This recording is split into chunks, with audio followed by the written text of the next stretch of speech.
I have just received the URX Ajazz AK820 Max Plus keyboard, and this is the latest entry in the very competitive 75% keyboard segment, so we'll compare it with the other 75 keyboards that I have from Kreo and Aula. This Ajazz keyboard comes in many variants and switch options internationally, but I'm going to compare the model with two switch options that has been brought to India by URX. All keyboards give you a USB-C cable, a keycap and switch remover, some extra key switches and manuals in their box. All these keyboards come in various colors and all of them have interesting choices of colors that you can go for according to your liking, but Aula and Ajazz have slightly more interesting colors in some variants. Kreo does have Naruto keycaps now for 2000 rupees. Aula and Ajazz have rounded corners while Kreo has sharp corners, and all three of these are well built. All of them have two-step foldable legs and storage space for wireless adapter, but the holder on the Aula isn't very secure as my dongle fell out a few times. All of them are 75% keyboards, but Ajazz and Kreo have a small advantage for me because they have an extra print screen or home key and their arrow keys and page key rows are a bit more separated. All three of them have volume knobs that you can press to mute, but Kreo has a somewhat better knurled finishing on its metal knob.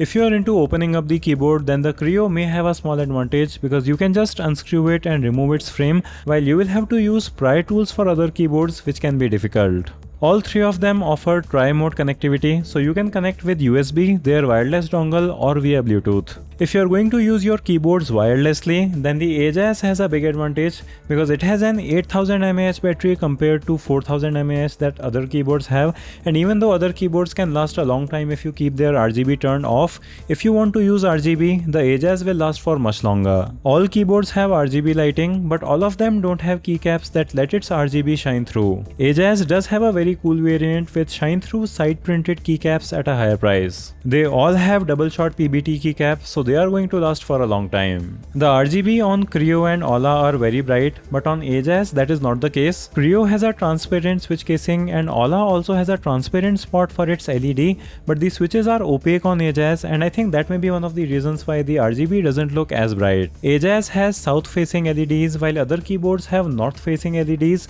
so you can get side printed shine through keys for Ajazz, which will work great, but if you want to use regular shine through keycaps, they aren't going to work as well with the Ajazz. I personally keep the RGB turned off and I don't like super bright RGB, so it doesn't matter to me, but if you want to use that, you will have to keep this in mind. All three are modular keyboards and they give extra key switches in their box, so if any of their keys stops working, you can just swap it with a new switch, or you can completely replace all the key switches with your preferred option. All three of them have a gasket mounted PCB, which means that they absorb the shock and noise of your keystrokes, and Aula and Ajazz have slightly more flexible PCB than the Kreo. Aula and Ajazz have a flex cut PCB while Kreo does not have that. It's not a good or bad thing, but Aula feels the most cushion, the Ajazz feels less cushion, and Kreo also has some cushioning because it is a gasket mounted PCB, but it's not as soft as other keyboards. I think that Ajazz has a very good balance of softness and firmness, and I also like the feel of Kreo, and I'm sure that there are people who prefer the soft feel of Aula. What kind of sound you like is of course very subjective, but the Aula F75 is the thockiest sounding, while the Ajazz is somewhere in the middle, and Kreo Swarm has more of a poppy sound with some thockiness. I used to think that a thocky keyboard is the best, but depending on how you type, you may also prefer a poppy sound. I'll just let you have a listen to each of them.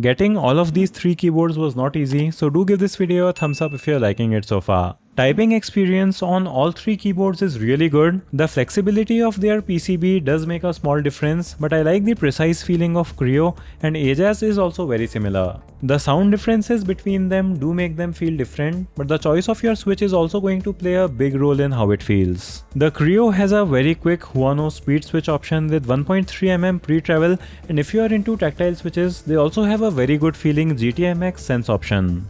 The Aula F75 also comes with a quick activating switch option, but those variants may not be easily available in India. The Ajazz AK820 currently comes with 2 switch options in India and both have a 2mm pre-travel. I have their Daydream switch which has a super light actuation force, and I also found it to be great to type on. One weird thing I noticed with the Ajazz is that the keys can sometimes look a bit misaligned because of how its switch works. This doesn't affect the typing experience, but it can look odd sometimes, and other keyboards don't have this quirk. I personally preferred Ajazz and Kreo over the Aula with Reaper switch because Kreo has a shallow activation and Ajazz needs a very low actuation force, which makes fast typing more effortless for me. If I could get my hands on the TTC Crescent switch on the Aula, I am sure that I would have liked it too. For gaming, the Kreo may have a slight advantage with its quick speed switches, but all 3 of them are good keyboards for gaming. Software is very similar for all of these keyboards.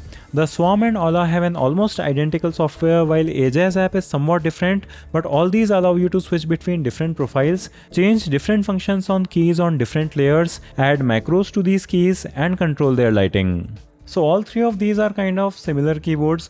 They probably share same parts that are made by the same Chinese OEM, and you can't really go wrong with any of them. But there are subtle differences that may make a big difference for you. I can definitely recommend the Aula F75 to people who really like its thocky sound with a very soft cushion feel, and even though I prefer the layouts and firmness of other keyboards, it does have a brighter RGB than the Ajazz. The Ajazz keyboard also has some advantages.